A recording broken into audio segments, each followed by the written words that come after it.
கர்த்தருடைய நாமம் மகிமைப்படுவதாக.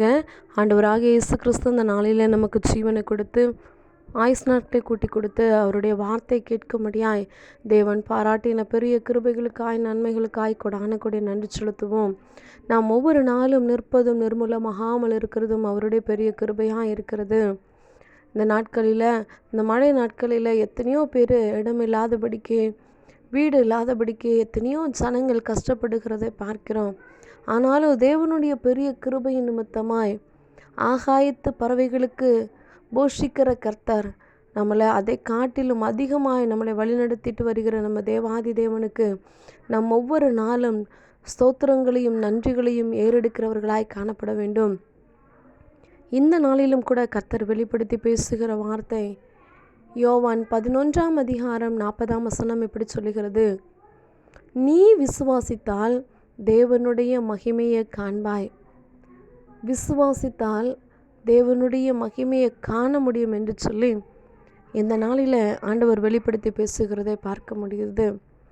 விசுவாசத்தை குறித்து வேதத்தில் பார்க்கமானால், விசுவாசமானது நம்பப்படுகிறவைகளின் உறுதியும் காணப்படாதவைகளின் நிச்சயமாய் இருக்கிறது என்று சொல்லி பார்க்குறோம். அதனால் முன்னோர்கள் எல்லாம் நற்சாட்சி பெற்றிருக்கிறார்கள் என்று சொல்லி பார்க்குறோம். இந்த விசுவாசம் தேவன் மேலே இருக்கிற, அது நம்பப்படுகிற விசுவாசமாக இருக்கணும். அவ்விசுவாசமாக இல்லாதபடிக்கு அது நடக்குமா நடக்காதா, அப்படி ஒரு வேளை இது தேவன் என் ஜெபத்தை கேட்பாரா கேட்க மாட்டாரா அப்படின்னு என்று சொல்லி அவ்விசுவாசமான காரியங்கள் இருக்குமானால் அந்த இடத்துல தேவன் கிரியை செய்ய மாட்டார். நமக்கு பதில் கிடைக்காது, நம்ம மகிமையை காண மாட்டோம், நம்ம விடுதலையை காண மாட்டோம்.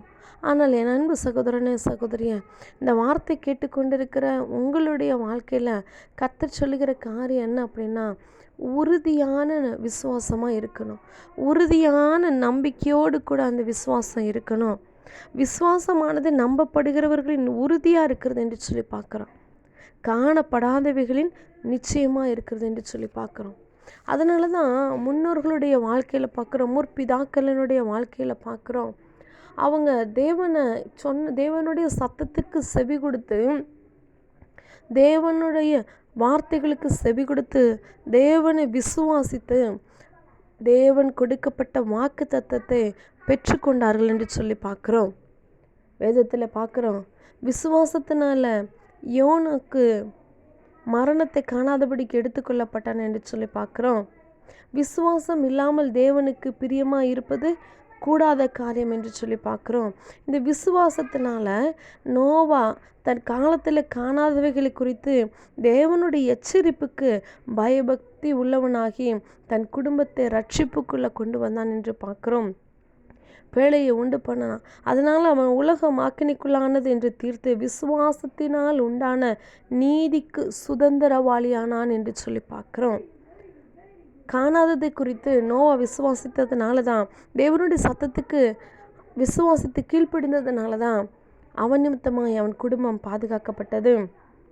விசுவாசத்தினால ஆபிரகாம் தான் சுதந்திரமாக பெறப்போகிற இடத்திற்கு போகும்படி அழைக்கப்பட்ட போது கீழ்ப்படிந்து தான் போகும் இடம் இன்னதென்று அறியாமல் புறப்பட்டு போனான் என்று சொல்லி பார்க்கிறோம். ஆபிரகாமை தேவன் அழைக்கிற, நீ இந்த இடத்த விட்டுட்டு வா, நான் உன்னை பெரிய ஜாதியாக்குவேன், உன்னை ஆசீர்வதிப்பேன்னு சொல்கிறாரு. அந்த சத்தத்துக்கு கீழ்ப்படிந்து விசுவாசத்தோடு கூட போகிறாரு. தேவன் ஆபிரகாமின் சன்னதியை கொடுக்கப்பட்ட வாக்கு தத்தத்தை நிறைவேற்றி ஆபிரகாமின் சன்னதியை ஆசீர்வதித்து பெருக பண்ணினார் என்று சொல்லி பார்க்குறோம். விசுவாசத்தினால அவர் கொடுக்கப்பட்ட வாக்கு தத்தத்தை பெற்றுக்கொண்டான் என்று சொல்லி பார்க்குறோம்.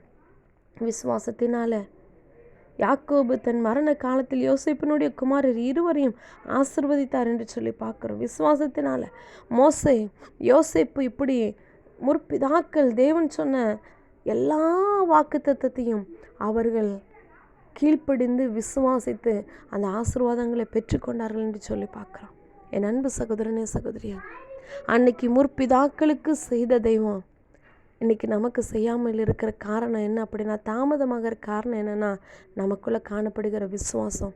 அவர் முற்பிதாக்களுக்கு மாத்திரம் செய்கிற தேவன் அல்ல, அவர் நேற்றும் இன்றும் என்றும் மாறாத கர்த்தர். அன்னைக்கு அவங்க விசுவாசித்தாங்க, தேவன் அதனால் செய்தார். இன்றைக்கி நீங்கள் விசுவாசிங்க, தேவன் உங்களுக்கு செய்ய வல்லவராக இருக்கிறார்.